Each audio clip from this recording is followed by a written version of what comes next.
In this video, you're going to learn how to grow your Facebook page with Facebook Insights.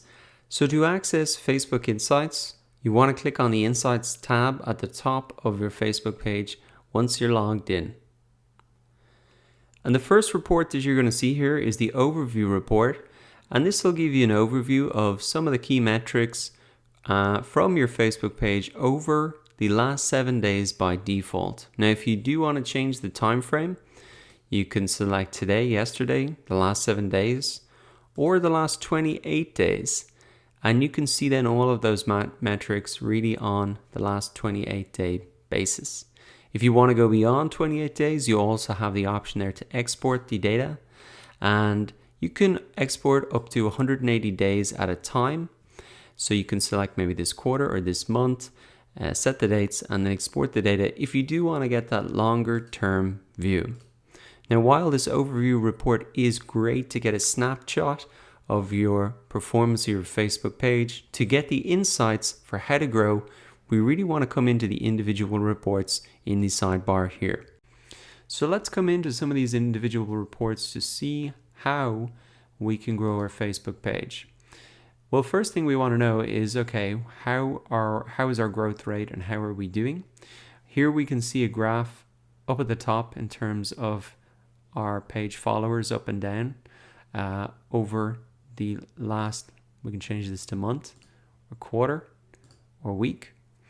And one thing to note here is, or one thing you might be wondering is, what's the difference between followers and likes, and why is there two different charts for this? Well, this is a little bit confusing when you see it for the first time. But if I come to a Facebook page here, I can show you this example. If I like a Facebook page, you can see that I automatically follow the Facebook page as well, which means that I will see their content in my news feed. And I'll get notifications of events and suggested live videos, etc. However, I can unfollow a page and still like a page, which means I won't be seeing their content in my news feed. So why would Facebook even set this up? It seems a bit confusing.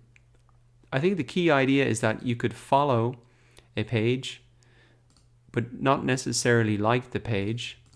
So it kind of gives that allows you to have that privacy if you want, so people don't know what pages that you like. And it's a little bit confusing, but I think it's for privacy reasons, etc.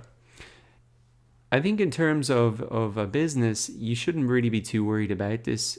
The number you should want to be focusing on is actually the followers, because the followers have opted in to see your content in their news feed. And if we look at the numbers here, I actually have more followers, 23,000, than page likes. So more people have opted to see my content in their news feed than actually wanting to publicly share that they've liked the page. So it's only about a 3% difference for me here. So it's not huge and nothing to worry about. But it is a little bit confusing when you see it for the first time, and that's why I just wanted to explain it to you. Bottom line, focus on the followers and really just worry about that. Now, in the followers report here, you can see net followers, because you probably will have some unfollows, and they are shown these red graphs here. So I can see sometimes about 3-5 unfollows per day. And if we actually look at this benchmarking tool here, I can see that on average per day, getting about 3 unfollows, and that's the same as the last period. If we look at organic followers, this period I'm getting about 51 a day, last period about 79, so a little bit down. Paid followers, none, because I haven't done promotions in the last couple of periods. And then net followers in general, we can see 47 per day, and then 75 per day in the last period. So last period was definitely a bigger one for me. I was putting out more content, and that's why I was getting better results there. So that's a handy little tool just to check how you're doing compared to the last period. Now down here we have where your page follows happened, and you can see really on the page it's going to be the vast majority of them here, or you may be seeing the option of it hasn't been categorized, they're not sure where that's coming from. So this report can sometimes be helpful, but not always so helpful. Okay, now moving on down to the reach report.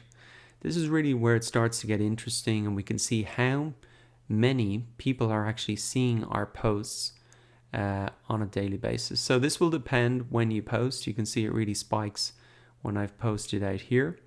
And then the days I don't post, obviously there's not a lot of people going to see my content. So that's why it's important to regularly put out content if you want to get people to see your posts. Now coming down, we can see reactions, comments, shares, and once again we can see those average on a daily basis, and they'll probably pretty closely coincide with the posts up there. Now reactions, okay, we've got some unlikes, but really the key thing to note is your traffic is going to spike once you put out posts. Now let's come down to the actual actions on page. Now this is pretty interesting because actions on page are going to be when people click on this button here, or say if you've got a phone number as a local business that they click through there, or even click through to your website link. So you can see website clicks, phone number clicks, action button clicks, get directions clicks. These are the total actions on page, and it'll depend on your type of business what you really want. So I can see who clicked the action button, which is the key thing that I want them to do on my page. And obviously there's no directions because it's an online business, no phone numbers. So it is good to come in here and see how effective that button underneath your cover image is and how many people are actually clicking on it. And you'll see that in the actions on page report. Coming down to the posts report, this is probably one of the most interesting places to spend a bit of time. And a key thing to look at is when are your fans online? And you can see here that in this graph, there's definitely a peak on Friday. Thursday, Friday, biggest days. Sunday, Monday, Tuesday, less so. And although it is pretty consistent, at about 4 o'clock on Thursdays and Fridays would be a very good time for me to maybe start a competition or something like that when the maximum amount of people is. And then for the other days of the week, really around 4 o'clock is when most of my audience are online. So that's really a good indicator of when I should be setting my posting schedule. Now coming down in terms of the post types, we can have a look at them here. This really shows us all the reach for each post, the engagement on each post, and a quick summary of what the posts look like. So even scanning down here, I can see that if I click into this, that could I create more posts like this that got a larger reach and engagement. And so what you should really be doing is having a look at these posts that had a much bigger than normal reach and engagement. So I can see the reach, the bigger the graph is, the bar here is, and bigger here. You really want to be making more posts like this. So here I actually shared a resource, a list of FAQs that was helpful to people. And I just said, thumbs up if you like, and even feel free to tag friends, which I think some people did they share it. So this was a good post because it was a helpful resource and people wanted to share it with their friends then. So it's always good to remind people to actually like a post or tag their friends, and that'll help you get increased engagement. So looking down a little bit more, again, just have a look at those top posts that you've made. Again, I said feel free to tag friends and thumbs up if you like. You can see there's been 6 shares. And so that's how you get more people to really see your posts, by giving little instructions like that and sharing helpful things with them. So the key thing to do on this posts page here is to come in, have a look at the time that you should really be posting and the days, and then have a look at those posts that have been most successful for you, and even copy that format for future posts in the future. Now coming down, let us have a look at, there are some other reports here like events. Now I haven't set any up, but if you're a local business, that's something and a report you want to be looking at closely. Also, if you're putting a lot of videos on your Facebook page, there's a separate report really showing the number of minutes watched. I don't have a lot on this page, but you can see that they showed the minute views over the last time frame, the 28 days, whatever it is, the time frame that you set, last 7 days. And down here is where it gets really interesting as well, the people's report. So this will show you really the demographics of your audience. And this is the interesting thing. You can see it, the demographics by your fans and your followers, and we explain the difference between that.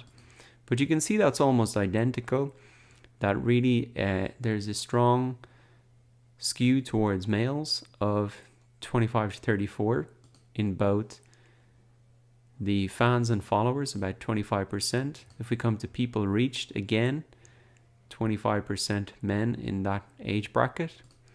And even the people who engaged are actually even more so, 26% males of that age range. So this is an interesting distinction between not only who your fans or followers are, but really who are the people who engage with your post.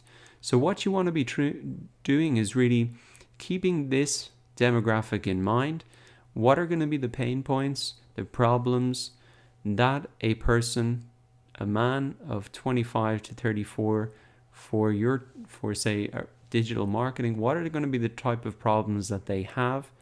And then to create more content around that, speak to them directly in your examples that you're using. Try and create an example for a guy of that age and really tailor your content towards them so they can see themselves in your example and the problems that you're pointing out, and that's just going to make them even more engaged.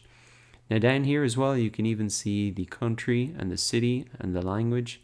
So again, you want to be serving your content and creating content that really relates to your most engaged people. So the US, or maybe even in a city in India, in English, of that age range. And it's just very helpful to come in here and use this information to build out an avatar or a buyer persona for your fans and for your ideal customers. So the People's Report, extremely helpful. Definitely come in here and check that out. Now below that we have messages. If you've enabled messages on your Facebook page, you're going to see the total conversations here. I've disabled them. And again, if you set up like a Facebook store, you're going to see the number of orders here as well. But the key reports that I think everybody's going to want to look at is especially the people report, so you can understand the demographics of your most engaged people, your post types, so you can really understand when your fans are online, the days of the week to post, and the type of content to post. And also then just keep in mind, how you're doing in terms of your followers, because the more followers you have, the more people are going to see your content, which means you're going to be increasing and reaching more people on Facebook and making them aware of your business and getting them to come back to your website.